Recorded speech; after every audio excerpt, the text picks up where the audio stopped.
பாகுபலி இரண்டாம் பாகம் வெளிவந்து தமிழ் சினிமா மட்டுமல்ல, இந்திய சினிமா மட்டும் இல்லைங்க, உலக சினிமா வரலாற்றிலேயே ஒரு மிகப்பெரிய இடம் பிடித்திருக்குன்னு சொன்னா அது கண்டிப்பா மிகையாகாது.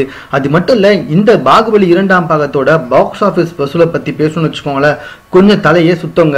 அதாவது கிட்டத்தட்ட 1600 கோடிக்கும் மேல வசூல் செய்யப்பட்டிருக்கு இந்த பாகுபலி இரண்டாம் பாகம். இதனால இந்த பாகத்துல நடித்த அனைவருமே ஒரு இமாலய புகழ் பெற்று நின்று கொண்டு வந்துட்டு இருக்காங்க. இந்த படத்துல நாயகனாக நடித்த பிரபாஸ் மற்றும் ரம்யா கிருஷ்ணன் போன்றவங்க எல்லாமே தமிழ் சினிமாவில் அழிக்க முடியாத ஒரு இடத்தை பிடித்திட்டாங்க அப்படின்னே சொல்லலாங்க. ஆனா இந்த இரண்டாம் பாகத்துல நம்மளுடைய தமன்னா ஒரே ஒரு நிமிஷத்துக்கு மட்டுமே வந்திருக்காங்க. இது அவங்களுக்கு மிகப்பெரிய அதிர்ச்சியை ஏற்படுத்திய விதமாகவே வந்துட்டு இருக்கு. பாகுபலி இரண்டாம் பாகத்தால தமன்னா அவர்கள் ரொம்பவே மன உளைச்சலுக்கு ஆயிட்டாங்க.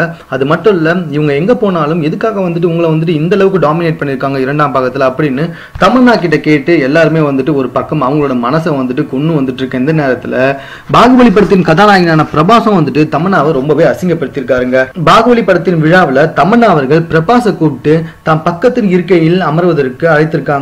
ஆனா பிரபாஸ் என்ன பண்ணிருக்கானா, தமன்னாவுக்கு பக்கத்துல அனுஷ்காவை உட்கார வச்சுட்டு அனுஷ்காவுக்கு பக்கத்துல தான் அவர் உட்கார்ந்து இருக்காராம். அந்த சமயத்துல நம்மளுடைய தமன்னா எப்படி ரியாக்ட் பண்றதுனே தெரியாம மூஞ்ச ஒரு மாதிரி வச்சுக்கிட்டது எல்லாருமே ஷூட் பண்ணிருக்காங்க. தமன்னா இந்த அளவுக்கு அவமானப்படுத்தப்படுவாங்க அப்படின்னு யாருமே எதிர்பார்க்கவே இல்லையாங்க.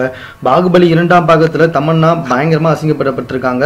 இது பத்தாதுன்னு பாகுபலி படத்தின் கதாநாயகனான பிரபாசம் தமன்னாவை எல்லாம் முன்னாடி இந்த அளவுக்கு அசிங்கப்படுத்திருக்காரு. இதனால தமன்னாவுக்கு எவ்வளவு பெரிய கஷ்டமா இருக்கும் அப்படின்னு தற்போது எல்லாருமே தமன்னாவுக்கு ஆறுதல் கூறுவதற்கு தயாராகி வந்துட்டு இருக்காங்கன்னா பாத்துக்கோங்களேன். மேலும் இது போன்ற செய்திகளை உடனுக்குடன் தெரிந்து கொள்வதற்கு எங்களோட சேனலை சப்ஸ்கிரைப் பண்ணுங்க. இந்த வீடியோ பிடிச்சிருந்தா லைக் பண்ணுங்க. உங்க கமெண்ட் எது வந்தாலும் ஓகே, எங்க கூட ஷேர் பண்ணிக்கோங்க. தேங்க்யூ.